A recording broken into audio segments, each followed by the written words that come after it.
Ada dua orang Indonesia yang diinformasikan terpapar virus corona. Kita udah tahu lah.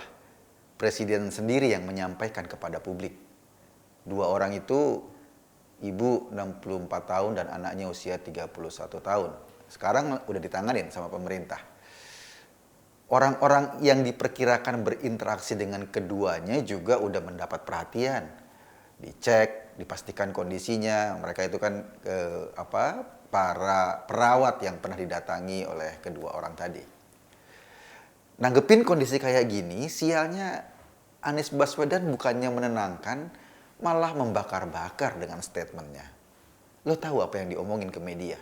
Nih, kemudian kita menyadari ini situasi urgent atau situasi genting, katanya di media.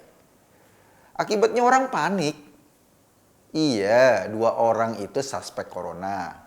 Tapi nggak usah bilang genting juga kali. Itu kan bikin orang gimana gitu loh. Di Kelapa Gading, kabarnya orang ngeborong sembako. Karena panik mungkin, gue nggak tahu. Yang gue heran, kan yang kesebar itu berita tentang corona. Kok yang diborong sembako? Emangnya lo mau kendurian? Apa hubungannya? Ini kayaknya kebanyakan nonton film Hollywood di orang-orang ini. Seperti film Walking Dead atau film zombie. Mikirnya udah aneh-aneh. Persis seperti Gubernur Jakarta yang bukannya menenangkan malah membuat warganya panik. Pakai bicara genting, bicara urgent, dan lain-lain. Padahal Belanda masih jauh malih. Belum lagi ditambah statement wali kota Depok yang bikin tambah keruh. Dua orang tadi memang tinggalnya di Depok. Wali kota itu katanya mau ngeliburin sekolah di Depok. Ngomongnya ke media. Ya panik lah orang-orang semua. Tambah lagi banyak ustadz-ustadz kayak Somad kemarin ngomong bahwa virus corona ini adalah tentara Allah. Ini kan makin ngaco level 9. Emangnya virus sempat masuk wamil jadi tentara? Media sih tentu sibuk. Mereka langsung nyamber omongan apapun dari tokoh tentang corona. Mau nenangin orang kek, mau membuat resah kek, sebodoh teuing, yang penting klik. Media kayak gitu sekarang. Iya, pasien positif corona ditemukan 2 orang. Tapi dunia gak bakal kiamat juga kali. Toh jalanan jalan seperti biasa, normal-normal aja. Kita waspada aja boleh. Tapi memborong bahan makanan tuh namanya keterlaluan. Lu kayak Parno tingkat master gitu loh. Demikian juga kalau lu beli masker dengan harga 10 kali lipat dari harga yang biasanya. Ini yang jualnya kampret, pembelinya juga senewan. Nggak ada yang bener. Lu tahu nggak? Virus corona menginfeksi nggak sampai 100.000 orang di seluruh dunia sampai sekarang. Memang sih ada yang meninggal 2.600 orang lah. Coba lo bandingin sama virus influenza yang tiap tahunnya membuat 650.000 orang meninggal dunia. Kita nggak tahu berapa yang terpapar influenza. Gue juga pernah, lo juga pasti pernah lah flu-flu kayak gitu. Apa kalau lo sakit flu, lo bakal sibuk ngeborong ke supermarket? Ngeborong Indomie, ngeborong telur, dan lain-lain? Kan enggak. Paling lo ke warung beli Panadol, terus tidur.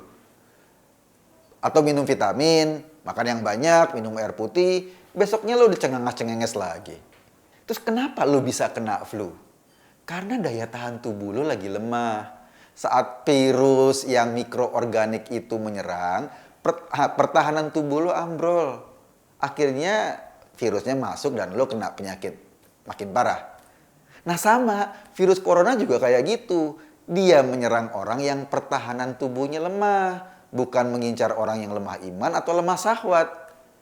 Jadi untuk mengantisipasi virus ini, syaratnya kuatin daya tahan tubuh lo. Lo makan yang wajar ya, nggak banyak-banyak juga. Tetapi yang wajar lah, jangan ditahan-tahan. Istirahat lo cukup, minum vitamin C. Jangan begadang tiap malam. Begadang boleh aja asal ada perlunya.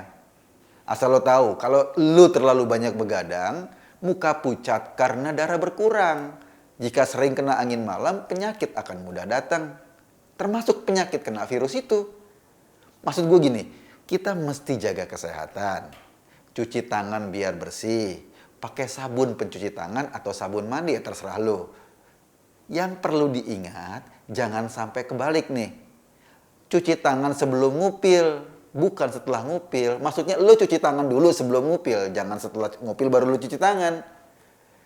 Jadi gini, setidaknya dalam waktu dekat, jauhi dulu tempat keramaian. Lagian kalau lo nggak hangout seminggu, lo kan nggak bakal bisulan. Nah, itu cara-cara untuk mengantisipasi atau mencegah lo tertular corona. Terus yang jauh lebih penting, jangan panik berlebihan. Jangan juga nyebarin info yang nggak penting soal corona. Kasihan orang yang kemudian baca info lo dan akhirnya makin panik. Kalaupun mesti lo sebarin info tentang corona, sebarkan info dari situs resmi pemerintah atau dari sumber resmi. Sekarang kan pemerintah udah menunjuk satu juru bicara yang akan memberi update soal perkembangan kasus corona di Indonesia. Nah, lo rujuk itu aja deh, dari orangnya dari Departemen Kesehatan. Perlu juga lo tiru saudara kita di Taiwan. Lo inget kan, ada TKI kita nih di Taiwan, dia suspek corona. Maksudnya dicurigai atau ditenggarai terkena virus corona. Di Taiwan dia diisolasi di sebuah rumah sakit. Terus dalam ruang isolasi itu apa dia nangis kegerungan gitu? Atau nyesalin nasib kayak abis diculik sama ISIS? Enggak, dia malah main TikTok dan tersebar ke seluruh dunia. Bukan menyepelekan penyakit, bukan. Tetapi mental nggak panikan dan tetap berpikir logis itu yang penting. Apalagi dalam suasana kayak gini. Slow aja kali. Kalau lu panikan nggak juntrungan, lu mungkin nggak kena corona. Tapi lu akan kena penyakit lain karena stres. Lu denger nggak? Ada berita tentang warga negara Korea yang mati bunuh diri di Solo. Dia nyangka dirinya terpapar corona. Dia stres, bunuh diri. Pas mayatnya diotopsi, nggak ada sama sekali virus corona. Tuh kan?